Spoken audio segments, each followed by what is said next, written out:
In the heart of Lagos, where yellow buses argue with the wind and street hawkers dance between cars, Adana Mokoy sat by the window of her small flat in Surulere. She was 26, beautiful in a way that refused to shout, skin the color of roasted groundnut, eyes that seemed to carry a story she hadn't yet learned to tell. Outside, thunder rolled. Inside, her phone vibrated for the third time.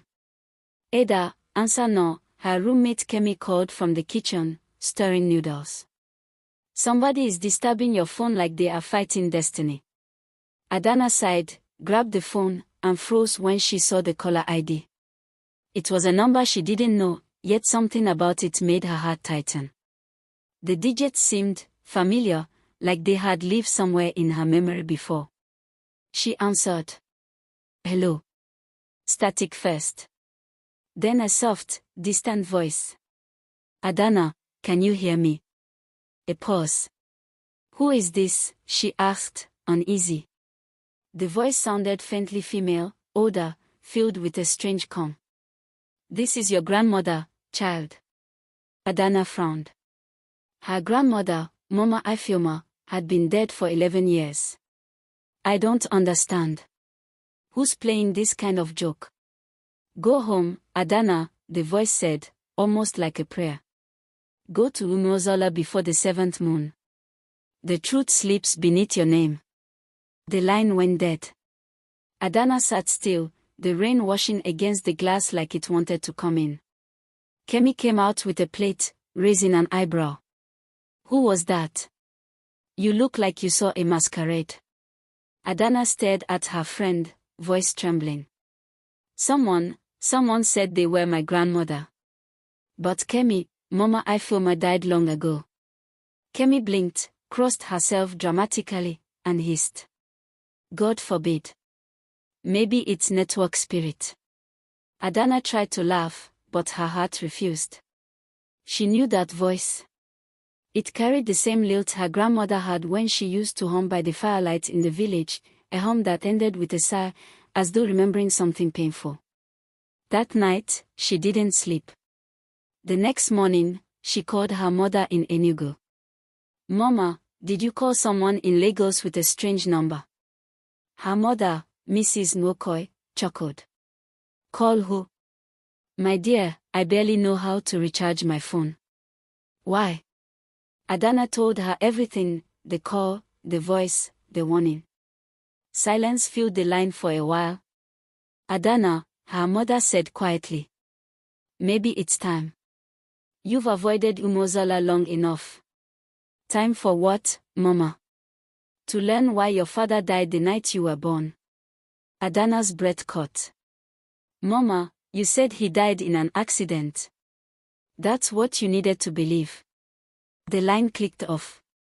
That night, as the rain fell again, Adana sat at her desk and opened the only photograph she had of her parents together, her mother, glowing in her youth, and a tall man with gentle eyes she'd never known beyond stories. She touched the edge of the photograph. Papa, she whispered, what truth sleeps beneath my name? The wind pushed her window open slightly. The curtain swayed. Somewhere in the distance, a soft hum rose, the same lullaby her grandmother used to sing. She turned sharply, but the room was empty. Still, she could swear she heard the faintest whisper again. Before the 7th moon, by the 3rd day after the mysterious call, Lagos felt too small for Adana's thoughts. Every honk sounded like a whisper of go.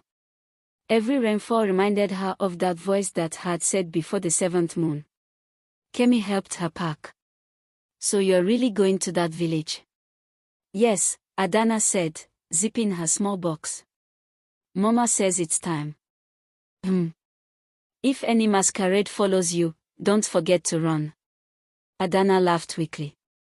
But inside, her heart trembled. The bus ride from Lagos to Enugu was long, with blaring Afrobeats and roadside vendors offering plantain chips and suya. She barely ate.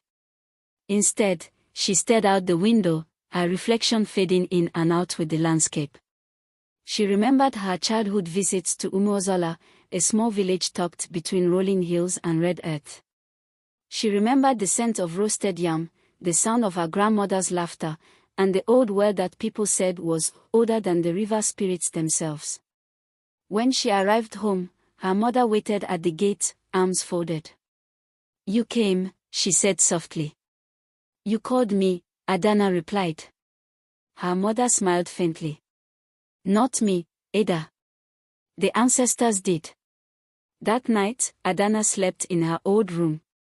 The walls were still covered in faded posters of her university days, but the night felt different, heavy, like it was watching her. A knock came around midnight. She opened the door to find her mother holding a small wooden box. "This was your grandmother's," her mother whispered. "She said you'd need it one day." Inside the box was a carved pendant in the shape of an eye, smooth and cold. The back had strange insibidi-like markings she couldn't read. "What does it mean?" "Protection," her mother said. "And warning. Don't lose it, Ada. And don't wear it until the full moon." Adana frowned. "Mama, what's going on? What aren't you telling me?" Her mother looked away. "Sleep now.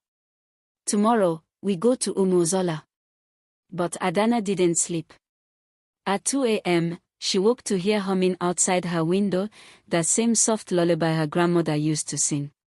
She peered out. The compound was empty. Yet the song continued, fading into the rustle of trees. Something inside her whispered, "The journey has already begun." Please subscribe.